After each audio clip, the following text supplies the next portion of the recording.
So, hello, good afternoon mga sir. Update tayo dito sa ating DBX na ah, power controller ni Sir Chris. Shout out sa'yo sir. Nag-usap muna kami nito patungkol dito sa gagawin. At ang pinag-usapan namin ay iuurong na lang muna namin itong Royal Cord na to kung aari pa. At subukang i-repair itong breaker. At kung hindi talaga, doon kami magpapalit nito at saka yung Royal Cord.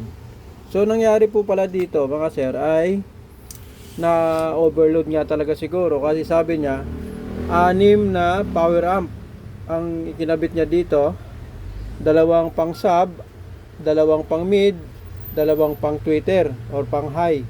Tapos sa pinakadulo yata dito ay naglagay pa siya ng extension papunta sa isang mga controller ng kanyang mga processor. So marami nga talagang load dito, kaya ito ay nagkaganito. So ginamit ni sir ng almost 16 hours. Sakto naman natapos yata at bago nagluko itong kanyang power controller. Yun lang muna sa ngayon mga sir. Ang gagawin na lang muna natin ay i-repair muna natin yung breaker at yung Royal Cord. So itong gagawin natin ngayon na DBX DL208 na power controller. So tanggalin muna natin tong kanyang breaker at para malinis natin tong terminal niya ng sunog.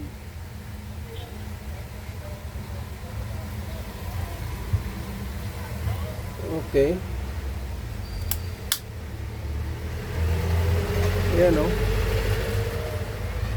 So sana ay magawan pa natin ng paraan to.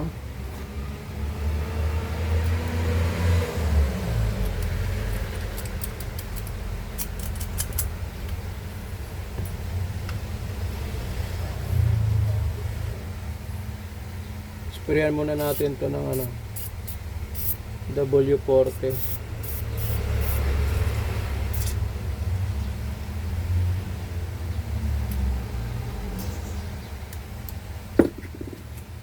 Then ayun, tanggalin muna natin.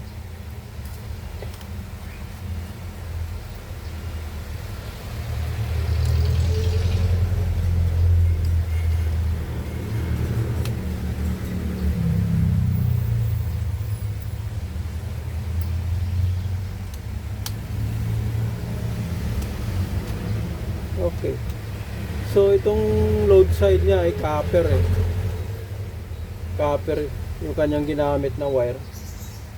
Dito sa kanyang entrance or source ay alum talaga. Ayun, pumuti So try natin tong iurong muna.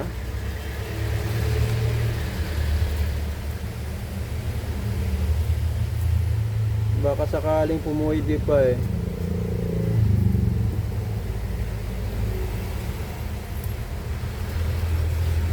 Pwede naman yung gamitin pa ito doon sa mga pang high na maliliit na wattage lang.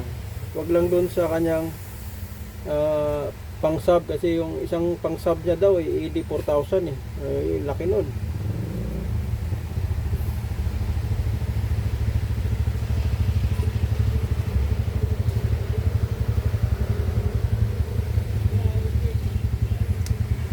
Yan. Try natin dito mag-cut. Yun Pwede pa siguro.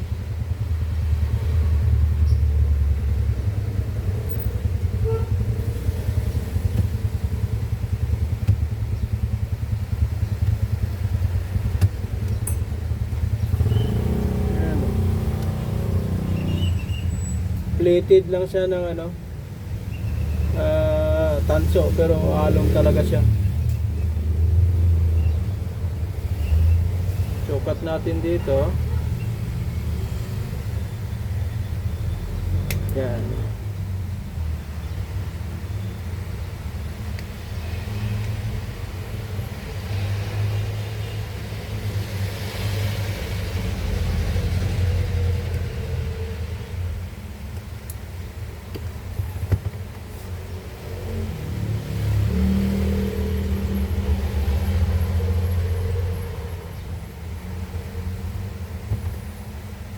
Okay.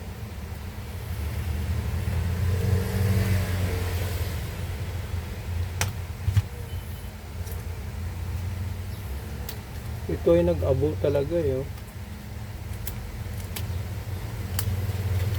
Kailangan matanggal natin yung carbonize nito. Para yung contact ay maayos.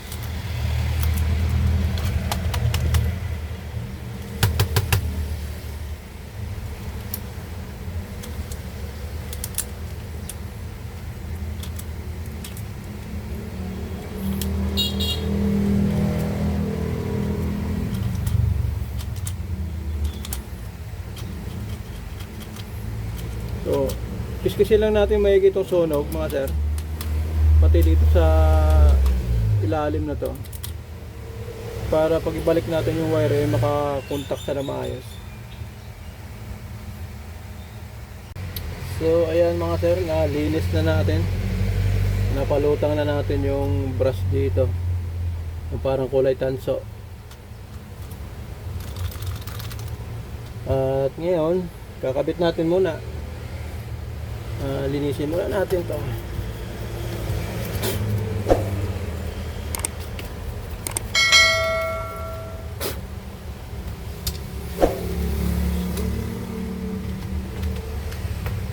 Ito ay kakabit natin yung load side.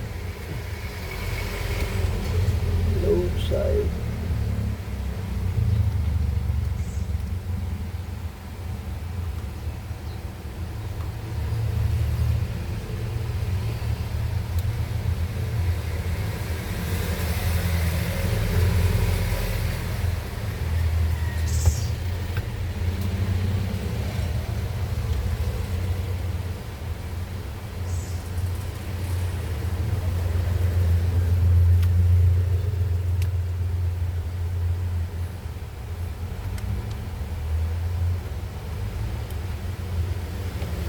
Okay.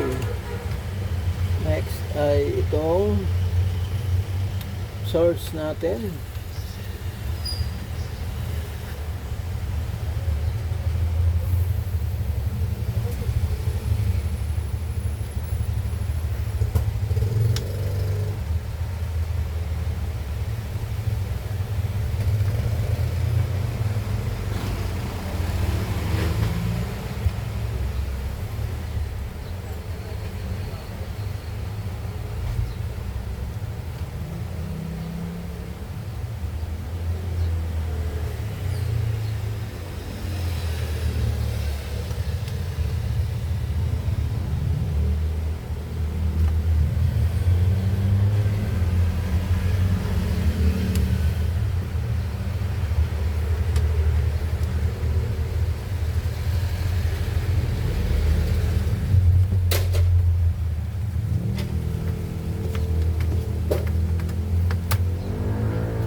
So, ayan.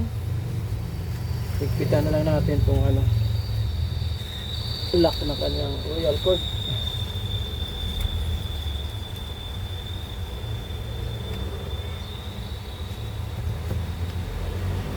Okay. So, buk natin mga sir.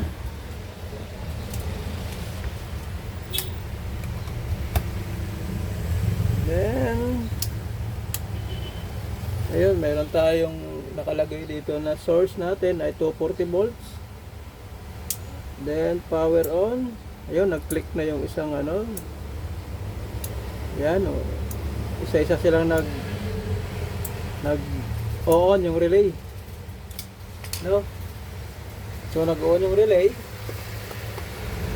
So, ibig sabihin ay may source po tayo masusukat dyan.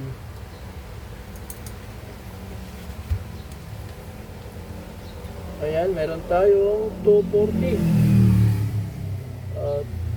235 dito sa aking ano, analog tester. Ayan, 235. Try natin sa digital natin.